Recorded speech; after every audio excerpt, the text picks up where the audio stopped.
বিসমিল্লাহির রহমানির রহিম। আসসালামু আলাইকুম। আপনারা সবাই কেমন আছেন? তো চলে আসলাম প্রতিদিনের মতো আরেকটা নতুন ব্লগ নিয়ে। তো আজকে আপনাদের সাথে শেয়ার করব হলো আমার শাশুড়ি কীভাবে সরষে ইলিশটা রান্না করে, সেই রেসিপিটাই আজকে আপনাদের সাথে দেখাবো। তো এই যে আম্মা দাঁড়ায় আছে, রান্না করতেছে। তো আপনাদের ভাইয়া সরষে ইলিশটা হলো কাঁচা ইলিশটা রান্না করে খেতে বেশি ভালোবাসে, সেজন্য মাছটা ভাজবেন আজকে। তো এই যে এখানে ফার্স্টে হলো আম্মা বড় যে সাইজের ইলিশটা আছে ওইটা আনছিল বাজার থেকে। ওইটা হলো কেটে পরিষ্কার করে হলো আপনার সামান্য হলুদ আর লবণ দিয়ে কষিয়ে নিতেছে। তারপর হলো কীভাবে পুরো রান্নাটা শেষ করে সেটাই আপনাদের আজকে দেখাবো। তো মাছটা কষানো পর্যন্ত একটু অপেক্ষা করতে হবে। তো এই যে মাছটা রান্না করার জন্য এখানে সরিষা বেটে রেখেছি, আদা রসুন আর হলো জিরা বাটা, এখানে হলো কাঁচামরিচ আর পেঁয়াজ, সব কিছু আমি রেডি করে রাখছি। এখন আম্মা রান্না করবে। তো এই যে এখানে পাশে হলো আম্মা কড়াইতে পেঁয়াজ দিয়ে দিল, আর এই যে সরিষার তেল দিয়ে দিতেছে। সরষে ইলিশটা মূলত সরিষার তেল দিয়ে রান্না করলেই ভালো লাগে। তা আম্মা কীভাবে রান্না করে সেটাই আপনারা আমাদের সাথে থাকুন এবং দেখতে থাকুন। তো এই যে দিক দিয়ে মা সরষে ইলিশ রান্না করতেছে। তো আমার শরীরটা ভালো না দেখে ভাবি আজকে আপনাদের সাথে ভিডিও বানানো। তো এই যে মশলা দিয়ে দিচ্ছে। এটা কি মশলা মা? হ্যাঁ, ওরা জানো তো, মার দাঁতের ব্যথার জন্য কথা বলতে পারে না, গ্যাস আসে না এখনো। তো এই জায়গায় একটা সুন্দর গোলাপের গাছ রেখে দিছি, খুবই ভালো লাগতেছে। আর করলা ভাজি করবে, এই যে করলা ভাজি করবে। তো এখন না আদা রসুন দিয়ে দিতেছে। তো ইলিশ মাছটা আগে এটা মশলা দিয়ে করে নিছেন না, জাল দিয়ে নিছে, আমাদের বসে দেশে বলে জাল দিয়ে নিছে। আর এই যে মশলাটা ভালো করে কষায় তারপরে দিয়ে দিবে, সরিষা বাটা দিয়ে দিবে। আর এদিক দিয়ে যে ভাবি আমের ভর্তা বানাইতেছে ভাইয়া বাসায়, তো আমের ভর্তা খাবে। তো এই যে মা সরিষা এই যে হালকা একটু পানি দিয়ে গোলায় দিবে।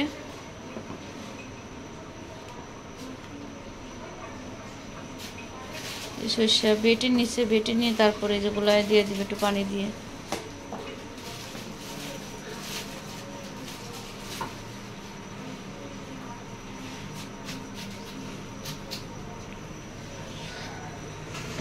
রান্নাটা হচ্ছে নিজের কাছে, যত সুন্দর করে মশলাটা কষাবে একদিন রান্নাটা মজা হবে। পুরো সরষের তেল দিয়ে আজকে রান্না করতেছি ইলিশ। সরষের তেল দিয়ে রান্না করলেই স্বাদটা চলে আসে। ডান কালারটা কত সুন্দর।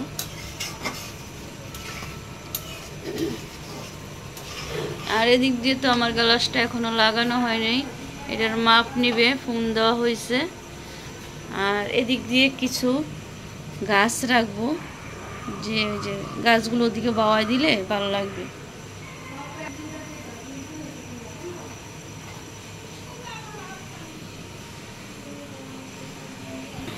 আজকে ভাইয়া বাসায় টেলিভিশন দেখতেছে, ভাইয়া শরীর ভালো লাগে না মনে হয়। তো এই যে দিক দিয়ে মাছের ইয়াটা রেখে দিচ্ছে, ওদিকে রেখে দিলে ভাঙিয়ে যাবে, সেজন্য এই জায়গায় রেখে দিছি। এই জায়গায় মাছ আনবো, আজকে যাব মাছ আনতে, আজকে পশুপুর যাবো তো একটু। আজকে আমাদের নতুন পদ্মা আনতে যাব। আর আপা কাজ করতেছে। তো নূরের ম্যাডামে পড়ায় রেখে চলে এলো মাত্র। দেখেন নূরের ম্যাডামে আমাদের নিচে আবার কুকুর আছে, তো কুকুরের ভয় পায় দেখে নূর দিয়েইতে গেছে, ওই যে চলে আইছে।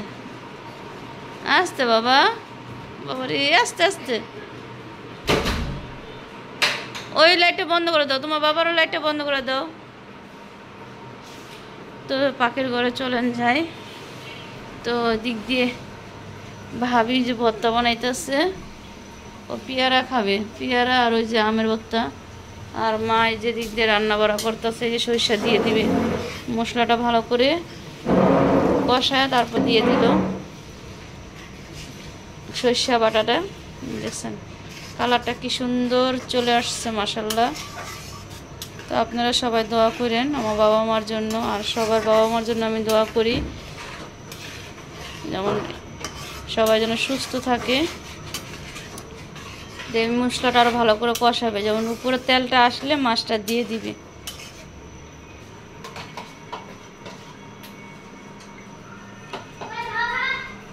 ওই যে আজকে নূরের বাবা বাসায় দেখেন, নূরে আজকে যে কি বলতেছে গুড্ডি বানানোর জন্য।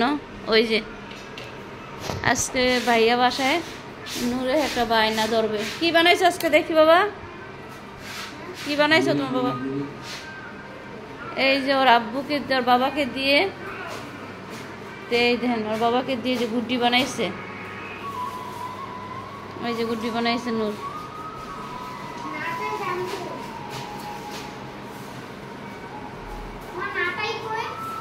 ওই যে নাটাই খুঁজে, আর ওই যে এটা প্যাঁচ খুলতে, ওই যে প্যাঁচ।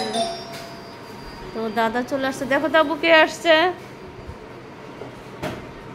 আব্বা মসজিদে নামাজ পড়তে গেছে, চলে আসছে। আলহামদুলিল্লাহ, সবাই আমার বাবা মার জন্য দোয়া করবেন, সবসময় যেন তাদের নিয়ে আমি থাকতে পারি। আর সবসময় আমার শাশুড়ি আছে, শাশুড়ির জন্য দোয়া করবেন। আমার শাশুড়ি আসবে কয়দিন পরে, নিয়ে আসবো কয়দিনের জন্য।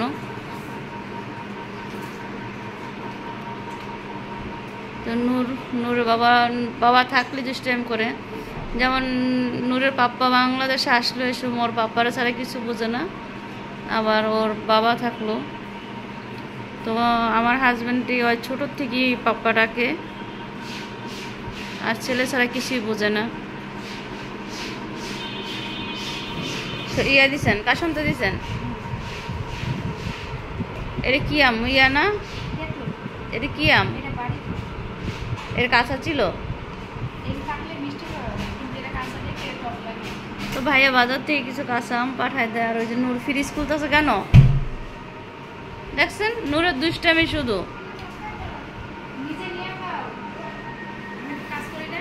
এখন গোসল করবা, ম্যাম কি বলে গেছে? বলছে না গোসল করে অঙ্কটা শেষ করতে, নাহলে আরবি পড়ো, আরবি পড়া শেষ করো ম্যাম আইবাসকে। তো নূরে সপ্তাহ 5 দিন পড়ায় না ম্যামে, 4 দিন পড়ায়। তো আজকে কি বার? বুধবার। তো আবার আল্লাহ আসলে শনিবারে আসবে, সেজন্যে বলতেছে আজকে আর ইয়া পড়বে না, একবারে শনিবারে আসবে। ওই সময় অনেক পড়া দিয়ে যায় ম্যামে। তো মা বৈশা রয়েছে, দাঁড়ায় ইয়া করতে পারে না, শরীর খুবই খারাপ। লোভনীয় ভর্তা চলে আসছে, ভর্তা দেখলে জিলবায় জল এসে পড়ে।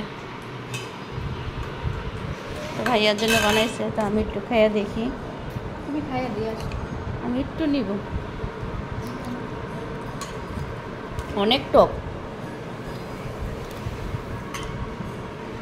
চলেন ভাইয়াকে দিয়ে আসি আমার ভর্তা।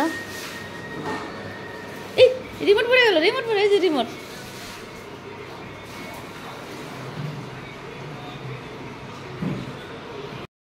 এটা দেন, ভাইয়ার সাথে ভাবি কথা বলতেছে, দেখেন দেখছেন। ভাইয়া বলতেছে আমি বাসায় থাকলে ওরা একটা কাম আমি করতেই থাকি। আর ভাইয়া বাসায় থাকলে একটা টেলিভিশন দেখে, পুরানো যে ছবিগুলো সেগুলো ভালোই লাগে। তো আমাদের ফ্যামিলির জন্য আপনারা সবাই দোয়া করবেন। নূরে দেখেন ওই যে ভাইয়া দেখাইতেছে, বললাম আমরা এইভাবে লাভ দিয়ে খেলছি। তো এইভাবে ছোটোকালে রশি লাভ আমরাও খেলছি। এই যে বাবার ছেলেকে দেখাইতেছে, এই যে খেলাটা দেখেন। তো ভাইয়া দেন ভাবির সাথে কেমন করে, আর বাসাতে একটা দেখেন কেমন একটা ইয়া দেখায়, ঘর বানায় গোল্লা শট খেলা যায়। আর এটা হচ্ছে আপনি রশির উপরে রশি লাভ। চিংড়ি মাছ দিয়ে করলা ভাজি করবে।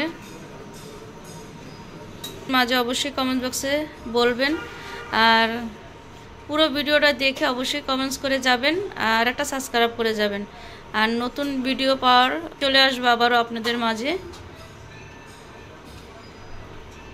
মা মাছগুলো দিয়ে দিতেছে। তো এইভাবে আপনারা যার যার মতন সরষে ইলিশ রান্না করে খায়, তো আপনারা এইভাবে রান্না করে খেয়ে দেখবেন। মা কীভাবে রান্না করলো সেভাবে রান্না করে তো ভালো লাগবে।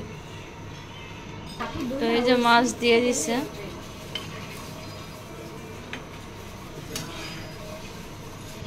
তো যে উপর দিয়ে তো এখন কাঁচামরিচটা দিয়ে দিবে, যেমন কালারটা আসার জন্য।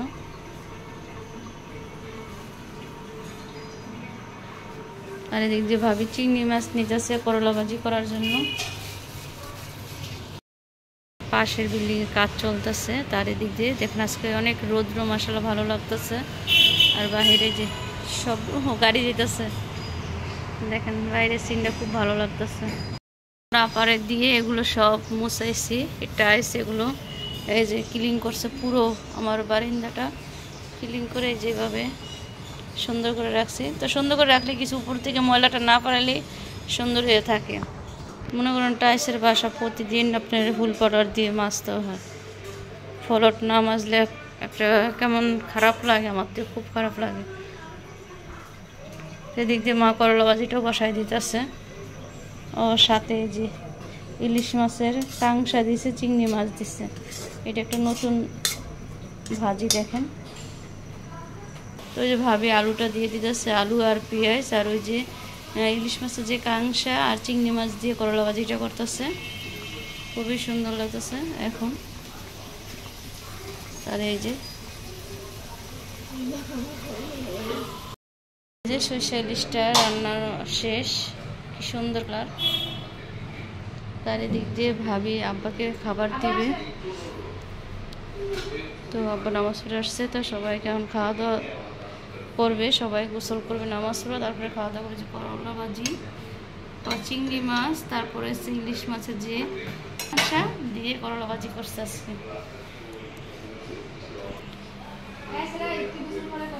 তো ওই যে ভাবি নূরকে বলতেছে খাওয়া দাওয়া করে না, পরে গোসল করো।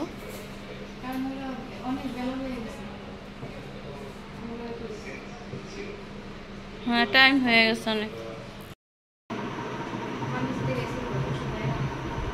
দাঁতের ব্যথা, দাঁতের ব্যথা মারাত্মক ব্যথা।